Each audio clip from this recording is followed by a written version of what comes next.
Okay, I couldn't figure out how to reconnect in OBS, so I had to stop and start the stream.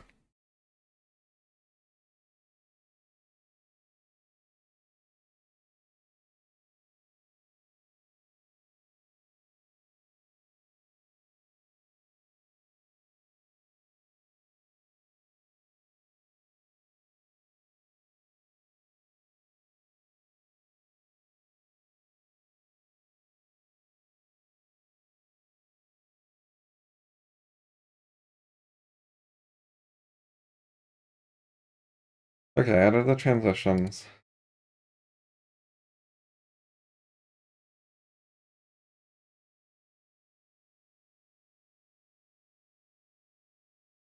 Oh, I had audio muted. Oh, it's still not picking up. I gotta add, let's see, loop back.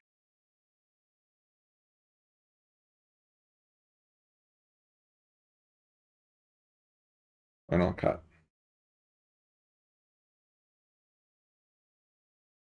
Okay, now I think it'll play for you guys. In 2019, I wrote a discussion forum email about Pinker's paragraph. I had said the book had prestige signaling, and a fan of Pinker's essay didn't see it and asked me to explain.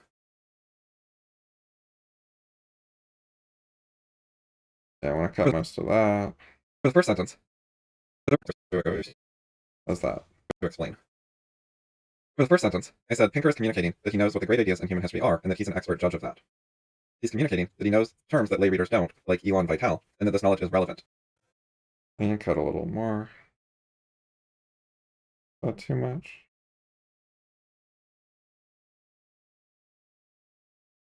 Okay. Expertise and your lack of it make you less qualified to know which ideas are great. Pinker presents this as a material difference between himself and you. If it didn't matter, why not stick to plain English? Pinker's sentence is too long and it's overly complex grammatically. That makes it worse at writing and communication and harms clarity and understanding, but it makes it better at impressing people. Most people take the blame when they get confused by people with big reputations. See Chapter 11, an untitled letter from Ayn Rand's book, Philosophy. I'm curious about the quality.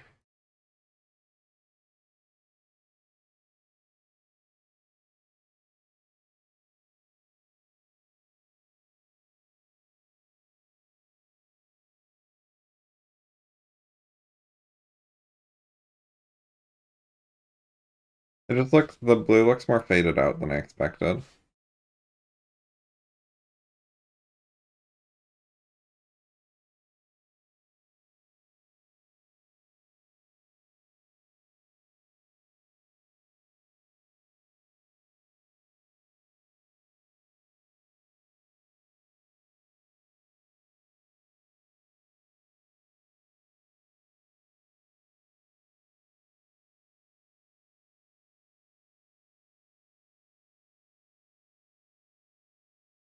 Okay. See who needs it. I'll show you some of her book later. So simplified, what did Pinker say in the first sentence? Artificial intelligence shows that reason isn't magic. And what did he mean? Success. Yeah, I can cut a little bit there. And also, there's a pause before I said later.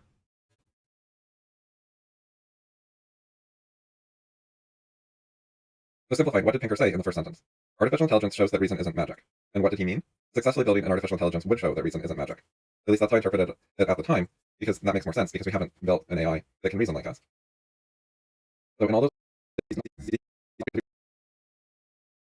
is really not impressive. This like original show that reason is magic, or successfully building one. People do not impressed with that. Second sentence. The matter of the background is also it links to something previously. It is also backgrounds. When it's 50% still in mind.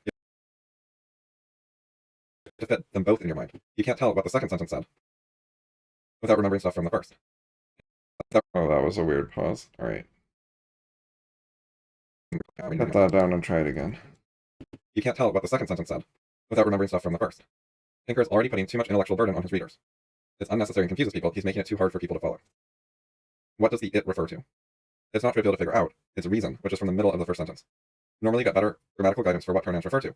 Here I had to figure it out by looking at various things in the first sentence and trying them out in the second sentence and seeing which result made sense, which is a lot to ask of someone who isn't already a subject matter expert. Enough that I got it wrong. I was a bit unsure. I put effort into analyzing it, and I came up with what I now believe is the wrong answer. When I read it recently, it was pretty easy for me to figure out. You have to pause to get the waveforms to show up And there was an here. Right here. It was pretty easy for me. Okay, so play. That should be better. Pretty easy for me to figure out that it is realm. No, it is realm.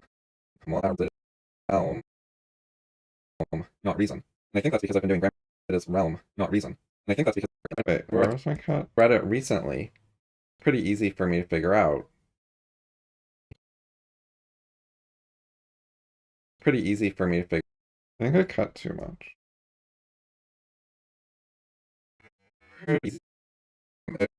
Oh yeah, I was. It was.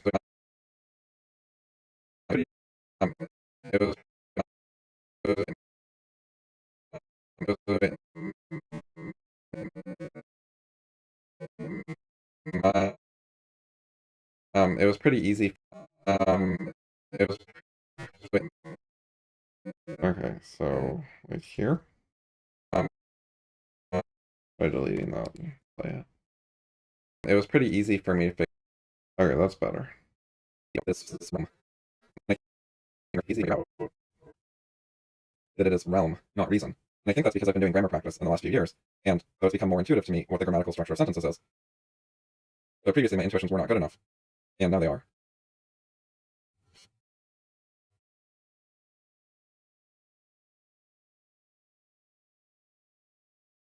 Enough. And now, what is that little trailing off? And oh, it doesn't matter. And they are.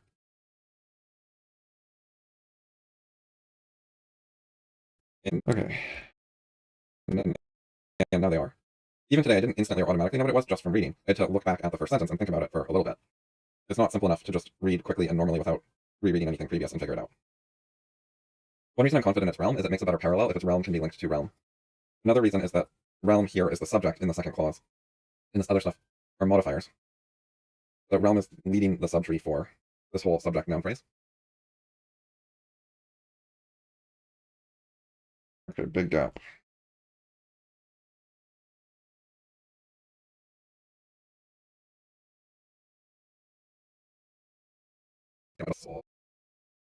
Subject noun phrase. The third sentence. Okay, need a cut here.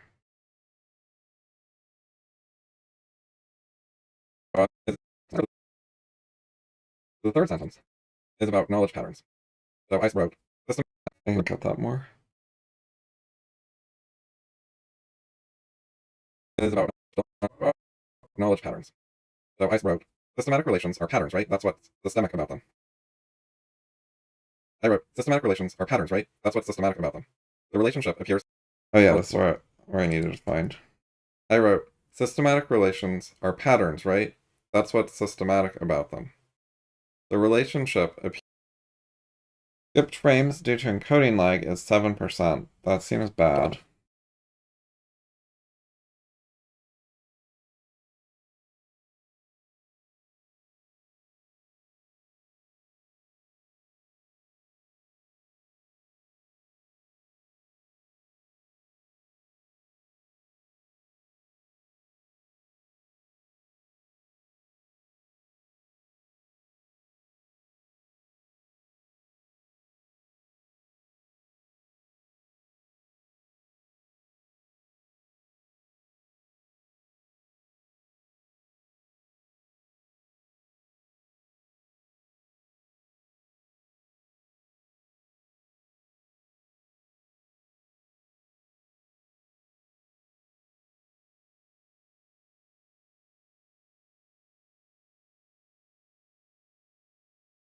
I changed the CPU usage. I don't know if it actually works while you're midstream. I wrote, systematic relations are patterns, right? That's what's systematic about them. The relationship appears systematic, not random, because it follows a pattern. So there are patterns in matter or energy that have a pattern. Is about knowledge patterns. So I wrote, systematic relations are patterns, right? That's what's systemic about them. Alright, so I think I just cut this. The third sentence is about knowledge patterns. I wrote, systematic relations are patterns, right? That's what's systematic about them. The relationship appears systematic, not random, because it follows a pattern. So there are patterns in matter or energy that have a pattern. Yeah, there we go. I misspoke a bit, so I repeated. 6 now.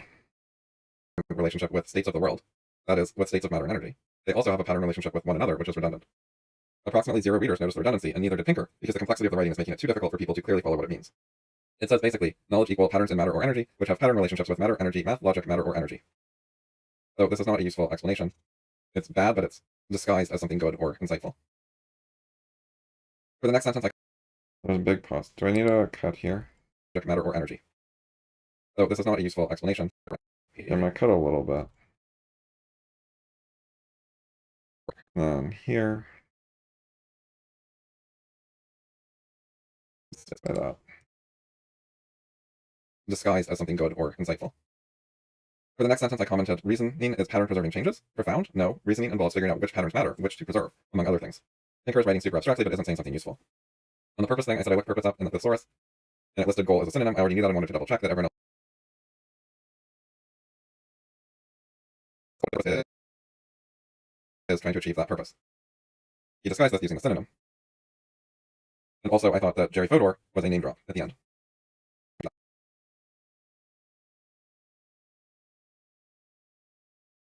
So purpose is trying to achieve that purpose. He disguised this using a synonym. And also, I thought that Jerry Fodor was a name drop at the end. Those are my old comments, which I thought were worth reading because of particularly the commentary on the prestige signaling.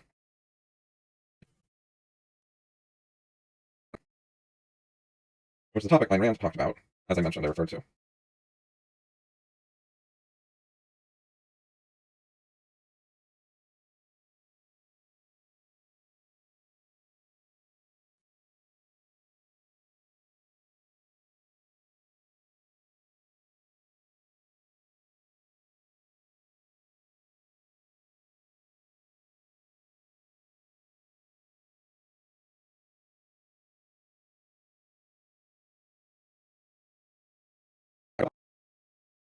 Which is a topic Ayn Rand talked about, as I mentioned, I referred to. I'm going to read you some of what Ayn Rand wrote. I'm not going to read all the words. You can pause if you want to read more.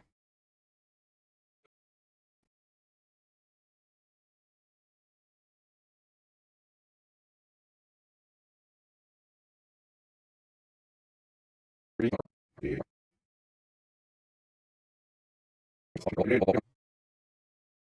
not going to read all the words. You can pause if you want to read more. So if you want to propagate an outrageously evil idea, make your conclusion brazenly clear, but your proof unintelligible. Your proof must be a tangled mess that will paralyze a reader's critical faculty. A mess of evasions, equivocations, obfuscations, circumlocutions, non sequiturs, endless sentences leading nowhere, irrelevant side issues, clauses, subclauses, and sub-subclauses. Meticulously evident. Pinker's not as bad as the people she's talking about, but he's somewhat in this direction. She's talking about people like Kant, Hegel, and Rawls. Kant, Hegel, and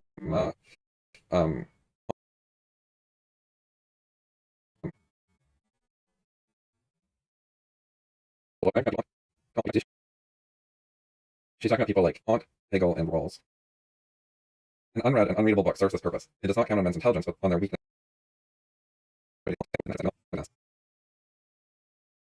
pretensions, and fears. It's not a tool of enlightenment, but of intellectual intimidation. It's not aimed at the reader's understanding, but at his inferiority complex.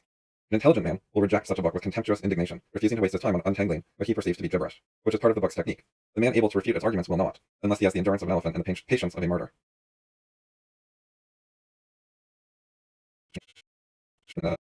And the patience of a martyr. And the patience of and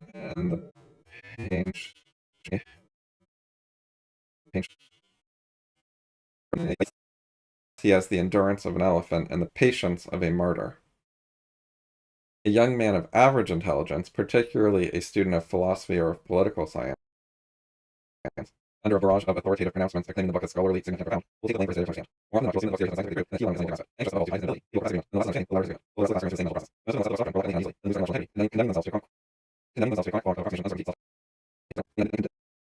you can only listen at 1x, 2x, and 4x. Okay, so there's a problem around here. condemning themselves to a chronic fog of approximation, uncertainty, self-doubt.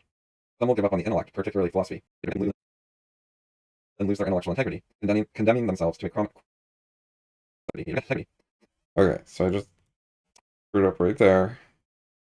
Took a little pause and did it again.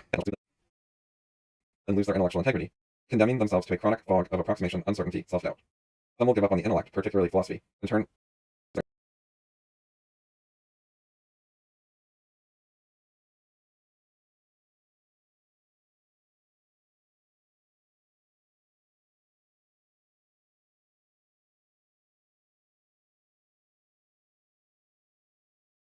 Okay, looks good now. If you will see through the game, scramble easily for privacy on the other hand. Resting possibilities may go to mentally energy. Commentators will fill libraries works analyzing, verifying, and interpreting this.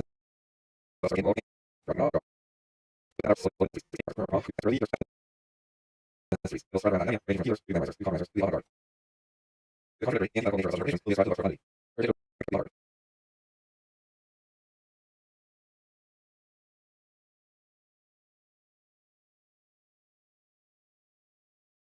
Particularly the contradictory and ethical nature of such observations will strive to look for validity. Particularly that is functional motto. I don't understand it is deep.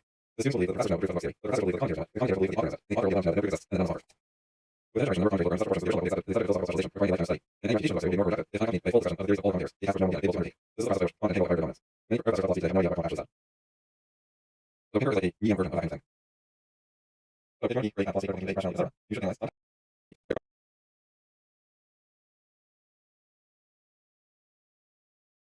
So if you want to be great at philosophy, critical.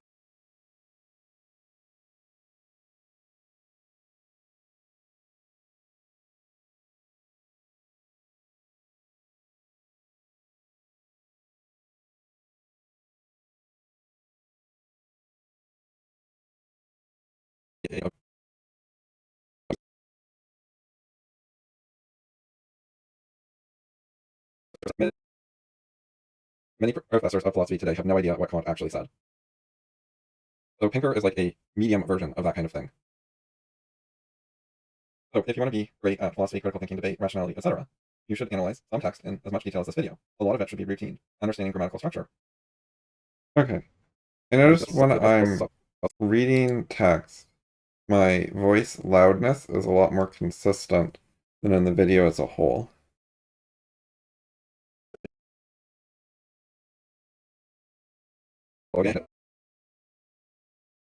Okay, so I want to do that first because that's what I just recorded today.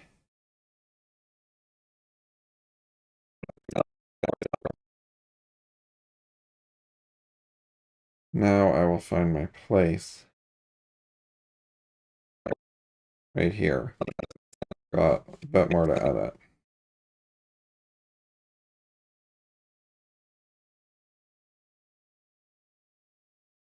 So now you hopefully have a pretty good idea of what the paragraph says and will be in a better position to think about it and analyze it yourself. There's not a full explanation of how to do analysis, but it hopefully gets you started and shows you some of what you can do and some of the learnable steps. So that it is not just somehow do special thinking, but go through, make diagrams, and work on things bit by bit. That can make it more approachable and learnable. So I kept reading, yes, I read the whole thing.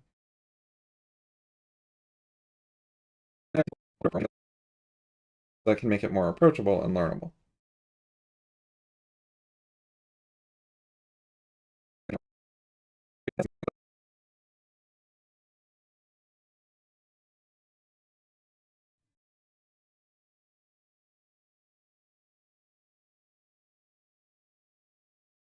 I do this a lot, where I cut silence before and after the animation. Diagrams and work on things bit by bit. That can make it more approachable and learnable. I can do a small cut there. I read the whole thing, and I was pretty surprised when I read and saying, I need to check this previous one. Brains are familiar, and minds are computers. So now you hopefully have a pretty good idea of what. Yeah, that's fine. And I was pretty surprised when I read and saying, current AI systems are nowhere near achieving general intelligence. And he goes on to talk about how unintelligent current AI is. This surprised me because he was saying that current AI is an existence proof relevant to human general intelligence. He's saying, look, we've already built intelligent AI, so therefore people don't have souls. But then, later in the same essay, he says, AIs are not intelligent. And I was just like, what? He went from, the systems we've designed are. Okay, I need to cut some of that, but not too much. Do that. He went from, The systems we've designed are AI systems vindicate the computational theory of mind. 2, the AI systems we've designed are not very good, and are not like minds. They're not intelligent. So it doesn't make a lot of sense. It would make more sense if he said AI could prove something if we make like real great general AIs in the future. But he did not say that. He said the AI we've already built proves no souls. So here's the whole paragraph. Well, not the whole paragraph, but more of it.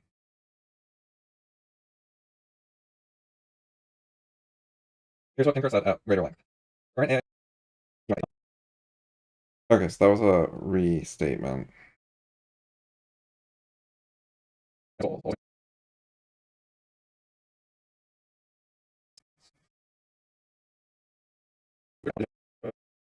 he did not say that. He said the AI we've already built proves no souls. Here's what Pinker said at greater length. Current AI systems are nowhere near achieving general intelligence if that concept is even coherent. Instead, they are restricted to problems that consist of mapping well-defined inputs to well-defined outputs in domains where gargantuan training sets are available, in which the metric for success is immediate and precise, in which the environment doesn't change, and in which no stepwise, hierarchical, or abstract reasoning is necessary. Many of the successes come not from a better understanding of the workings of intelligence, but from the brute force power of faster chips and bigger data, which allow the programs to be trained on millions of examples and generalize to similar new ones. Each system is an idiot savant with little ability to leap to problems it was not set up to solve, and a brittle mastery of those it was. I mostly agree with this. Apart from his doubts that general intelligence is a coherent concept, I thought this was mostly right.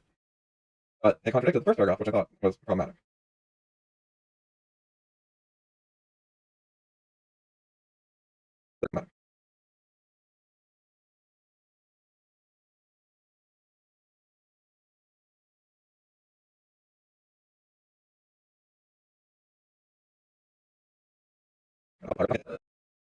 It contradicted the first paragraph, which I thought was problematic.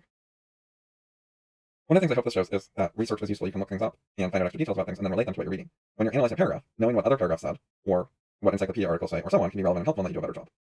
So it is part of the philosopher's task to go find other relevant information and use it. It's okay if you don't always do that, but it's one of the things you should know how to do and do sometimes, if you want to be good at analysis and effective at insight.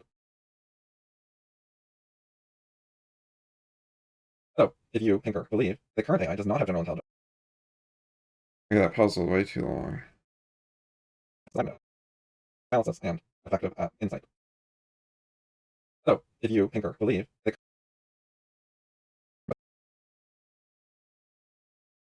good, it's okay if you don't always do that, but it's one of the things you should know how to do and do sometimes, if you want to be good at analysis and effective at insight.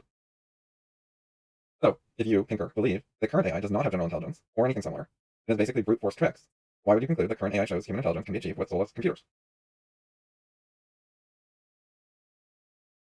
I think that AGI could be built, but I think that is a speculation, not an empirical fact.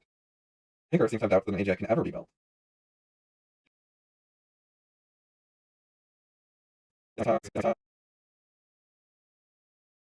Yet somehow he's talking about the AI we already built, vindicating stuff. When I read the first paragraph, I thought Pinker overestimated AI, but now it seems like he doesn't. He sees that current AI is not great. But then his argument doesn't make sense. So what is going on? I think the issue is local optima, which is an advanced philosophy concept. Okay, so cut like that much. A bit more. Optima, which is an advanced philosophy concept. Local optima are about doing something that are good in some way in a specific context that is somewhat narrow or limited. So in a local context means not looking at the bigger picture, only looking at the local area, the surrounding region, only looking at a particular location instead of the whole world or the whole of reality or whatever. So when you focus on only a narrow, small context, you can find things that seem to have an advantage, a benefit that are good when you only look at this, but then when you look at the bigger picture, it turns out that they're bad. And that is where a lot of bias and error come from, is there is some sort of immediate or short-term or short-sighted way that it seems good, and then when you think about more things, when you expand your mind and take more stuff into account, you realize there is a problem, there's a way it doesn't work, it causes some sort of unintended side effect, it clashes with something else somewhere else. But when you narrow your vision and don't look at much at once, then you find a benefit. So it's also related to an important philosophical idea of thinking about what is someone's goal when they write something. That is part of how you analyze. Is like, what is the purpose for which they're writing this? What is their goal? What are they trying to accomplish? And you've probably heard of that idea before, thinking about people's goals. It is a fairly common idea, but there's a specific version of it that is not so common, that's important to philosophy, that has a direct connection to philosophy. So it's also related to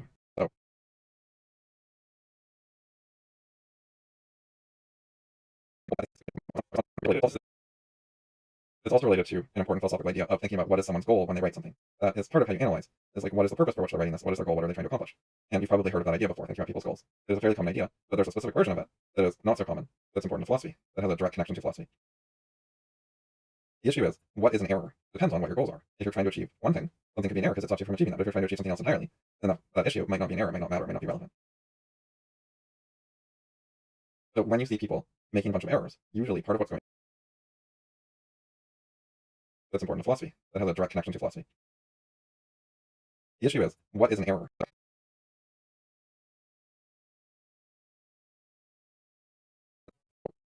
So,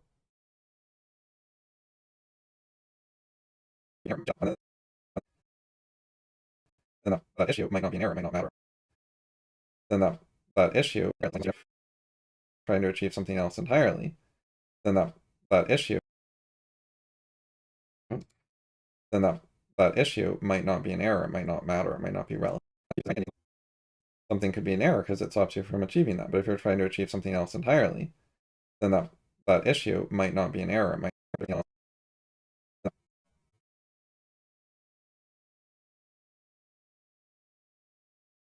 that issue might not be an error, it might not matter, it might not be relevant. So when you see people making a bunch of errors, usually part of what's going on is that their goals are different than you think they are. Usually people don't just repeatedly and egregiously fail at their goals and then think that they succeeded and that's it. That can happen, but more common is that they are focused on some other goals and you're seeing errors by thinking about goals that are not the ones they were focused on. One of my goals when I write an essay is for all the paragraphs to fit together and make sense together and not contradict each other. And I think Pinker was more focused on some other things, like in the first paragraph, he wanted to sound smart and he wanted to be an atheism cheerleader. And so he said things that at the time in that local situation seemed useful for that. He said stuff that was really, really pro-atheism. And then when it came to this other paragraph later, he had different goals, which apparently involve disagreeing with and trashing the AI people, so he said that.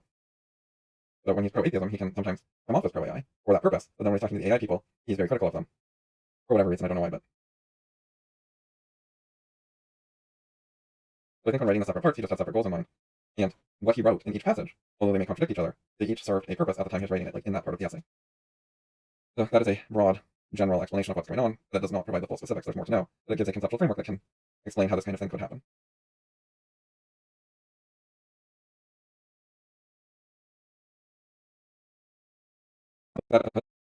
So that is a broad.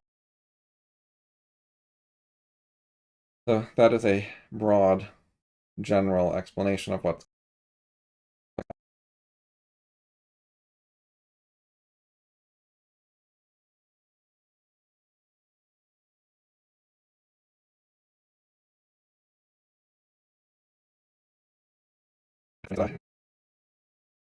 this kind of thing could happen. One more thing I wanted to bring up: 1987 article in the New York Times about neonaticide, which means killing newborns. And in it, Pinker lists some traits that might grant moral significance. So we could view this as basically a list of traits that might mean there's a soul.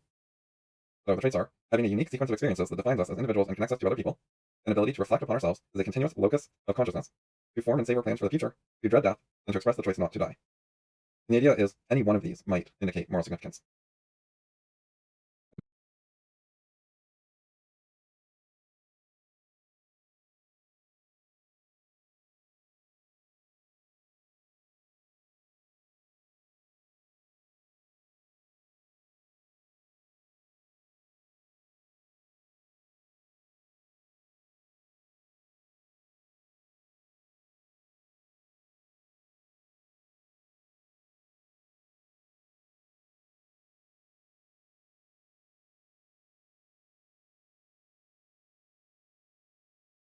Not necessarily all of them. Intelligence he seems to assume pretty much that intelligence is not necessarily needing all of them.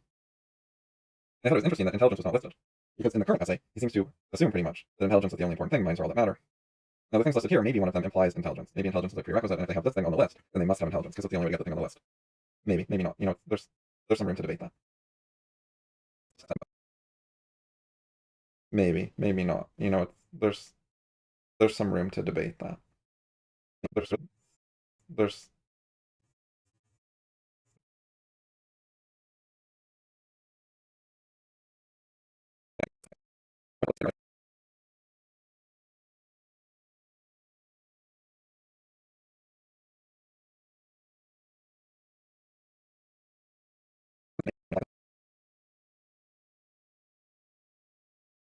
some room to debate that. Anyway, Pinker thinks that newborns and mice lack these traits that were listed, so they might be okay to kill. So it seems like Pinker may have more respect for AIs than newborns, although it's hard to tell because there's the later paragraph that shows not so much respect for AIs. Anyway, I thought it was important.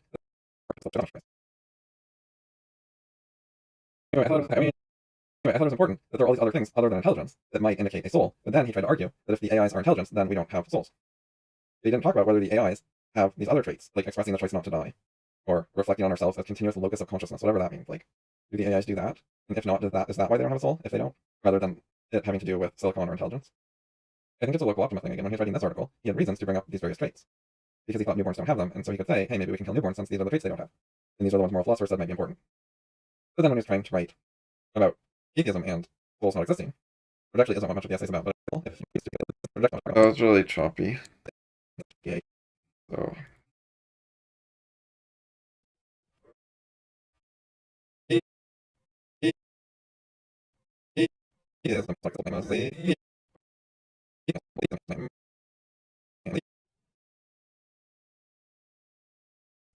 existing. Actually, isn't yes, but at least one but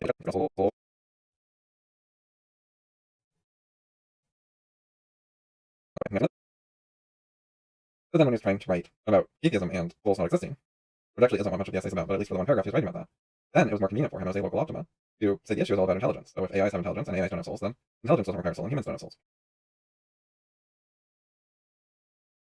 To finish up, okay, big.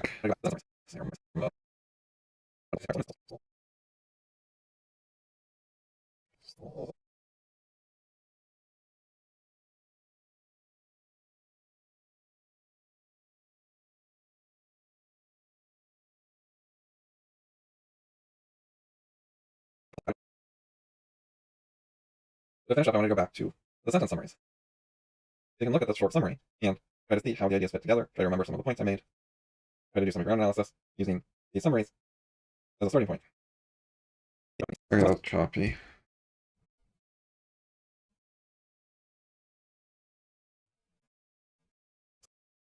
Try to do some ground analysis using these summaries as a starting point.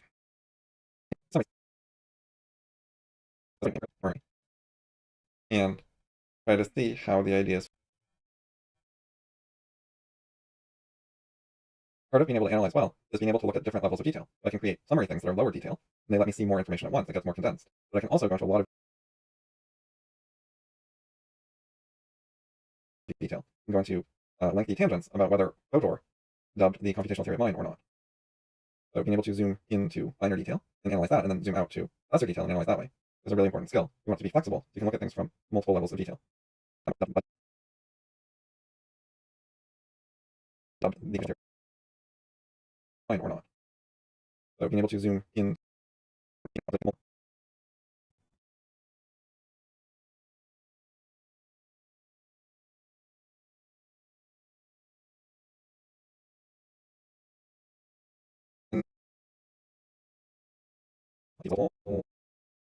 multiple levels of detail. And now we're back to my summary of Pinker's argument, with some pretty clear indications of why it's not a very good argument, because there are 4 unstated assumptions. And not only are they unstated, so his argument was incomplete, but they're not really that convincing.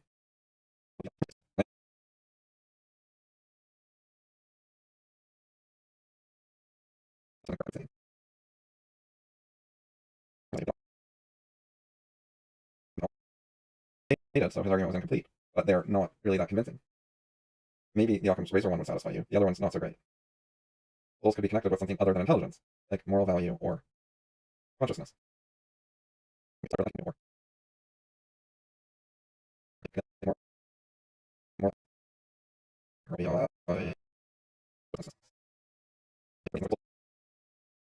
Souls could be connected with something other than intelligence, like moral value or consciousness. But it's debatable whether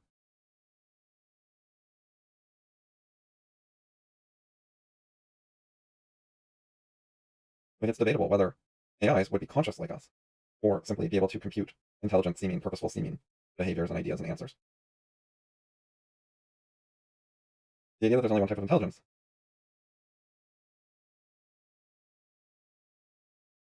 and ideas and answers. The idea that there's only one type of intelligence is important to his argument, but it's also seemingly wrong. Pinker himself said that the AIs are not intelligent like us currently. He said they have a more brittle intelligence based on brute force. Then the assumption that machines don't have souls, I happen to agree with that, but I don't think it's so obvious that you should just assume it. Like, that's not a good way to argue with people who disagree with you and change anyone's mind. It's not useful. It's called begging the question or assuming the conclusion.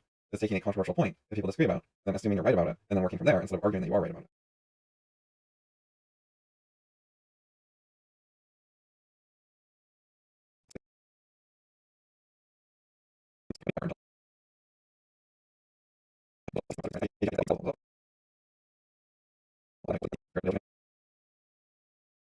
And I think it's related to a bias where he looks at different species differently. Instead of seeing AGIs as a different species that could just as plausibly have a soul as we do, he sees them as a lot less person-like, and so thinks that them having a soul is obviously implausible.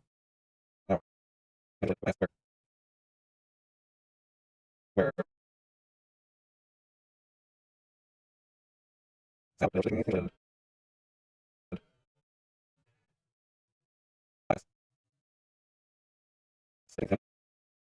and I think it's related to a bias where he looks at different species differently. Instead of seeing where he thinks AGIs as a different species that could just as plausibly have a soul as we do, instead of seeing AGIs as a different AGIs that could just as plausibly he sees them as a lot less he sees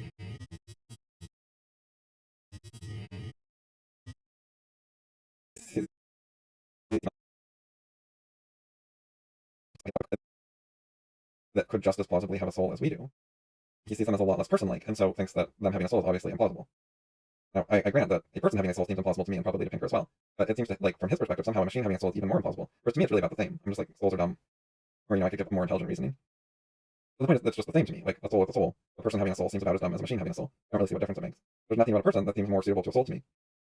Having more carbon atoms, or having an evolutionary history or whatever. Having more carbon atoms, or having an evolutionary history or whatever, do not seem like they would be causes of soul having.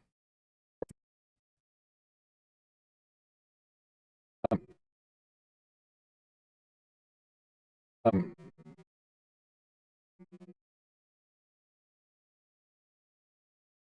do not seem like they would be causes of soul having.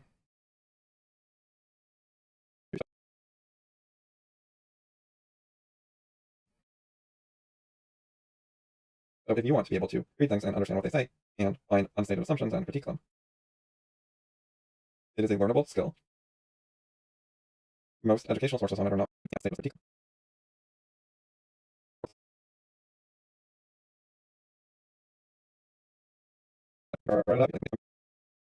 Most educational sources on it are not very good. And a lot of people get stuck and they'd like to be better at it and they can't.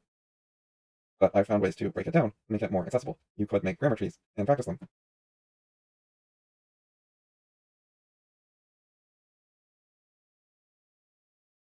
But I found ways to break it down and make it more accessible. You could make grammar trees and practice them until you got better at reading, and then you would have made some progress. And then there are other steps you can do, like working on paragraph trees, where you focus on the relationships between the sentences.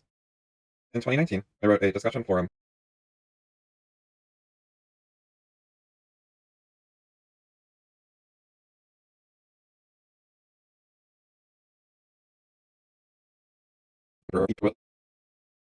so Pinker is like a medium version of that kind of thing. So if you want to be great at philosophy,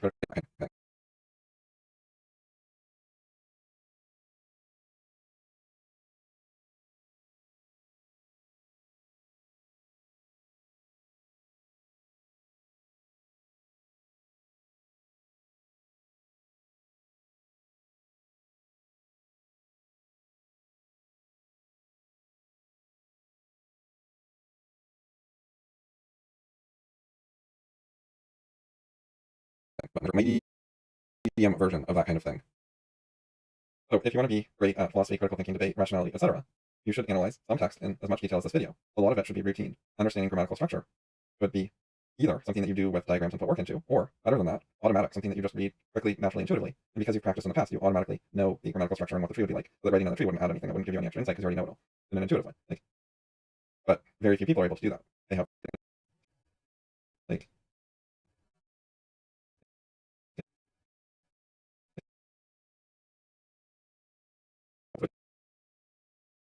in an intuitive way. But very few people are able to do that. They have flawed intuitions about reading and have not done a bunch of practice to improve them. So the main objection people have is, isn't it too much work? And one thing that's interesting about that is a lot of people would like to be geniuses or more like a genius or whatever. That sounds great to them. It sounds very desirable. So is that just because they want to do it? So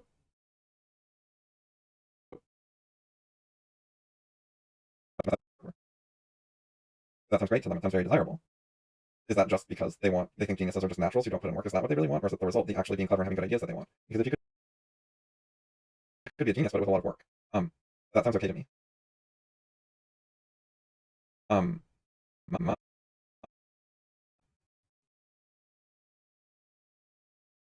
that sounds okay to me. It'd be kind of weird to me if people would reject that deal. Be like, oh, so this is a way that I could be a lot smarter and clever, but it's a lot of work, so I'm not going to bother and I'll just be dumb and lazy. Like, okay, but in any case, it is in fact not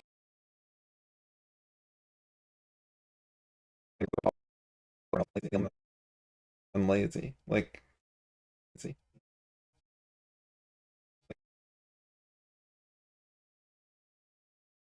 Okay, but in any case,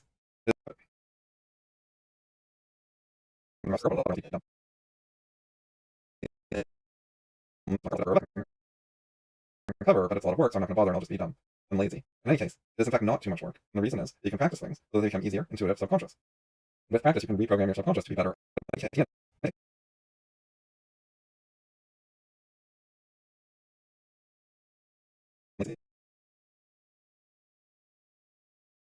And lazy. In any case, it is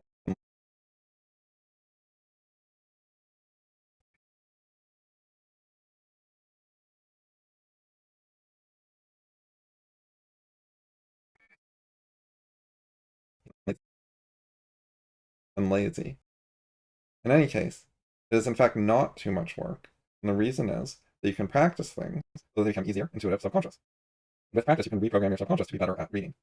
So stuff like grammar trees can become automatic, so that you only have to use them occasionally when you read something that is unusually hard and complicated. And the rest of the time, you read without making the tree, but you know the information in the tree. Also, occasionally make an error. You read. You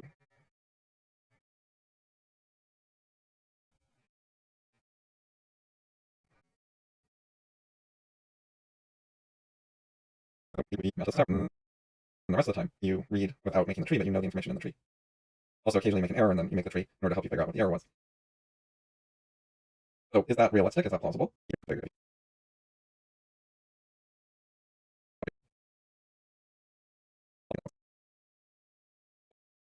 So, is that realistic? Is that plausible? I think so. For example, people recognize sentence fragments. That is an automatic thing. It seems to take no effort. Their subconscious just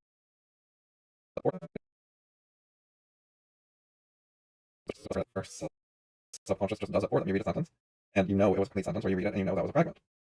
So you can have that, which I call mastery, or more things. That was a fragment.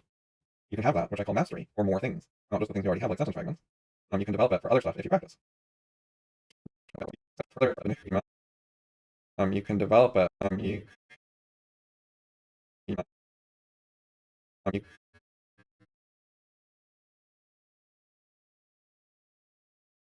can develop it for other stuff if you can develop it for other develop. You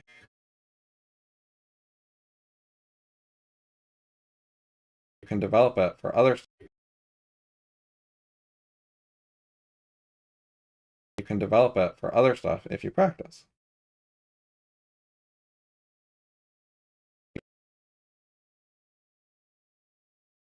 Other stuff if you practice.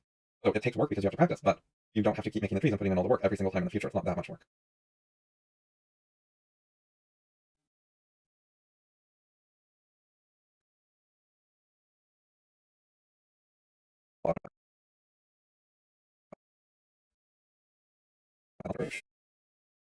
It's not that much work.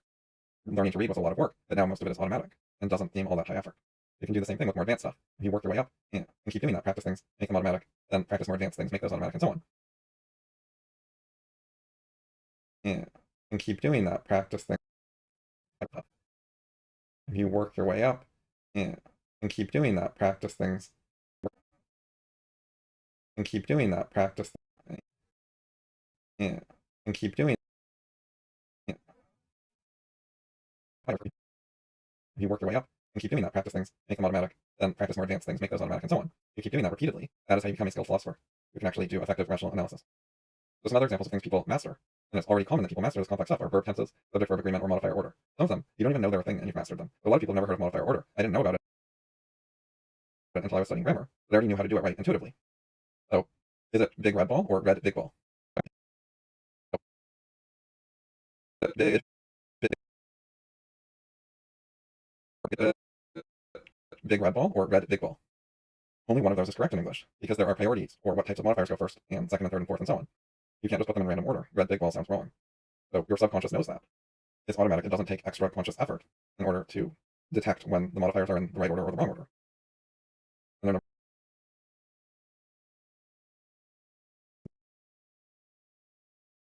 when they're in the right order, you just don't even notice, and when they're in the wrong order, it stands out to you automatically with no effort. So you can master other little things with practice, and it will add up. And then you can master things that are based on, that rely on the previous things you mastered, and then you're doing higher level, more advanced stuff.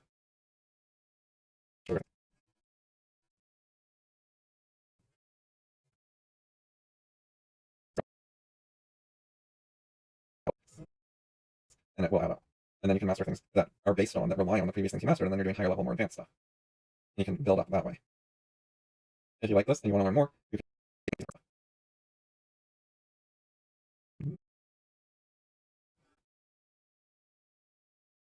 you can build up that way. If you like this and you want to learn more, you can read my articles and sign up for my emails at criticalfallibilism.com. If you made it this far in the video, please share it with a friend.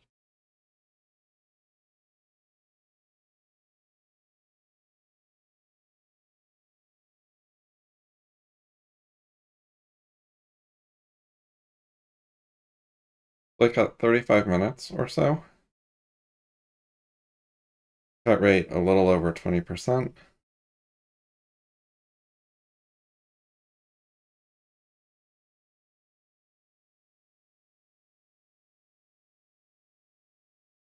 And I believe that is a complete first draft.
Okay, I'm gonna end stream.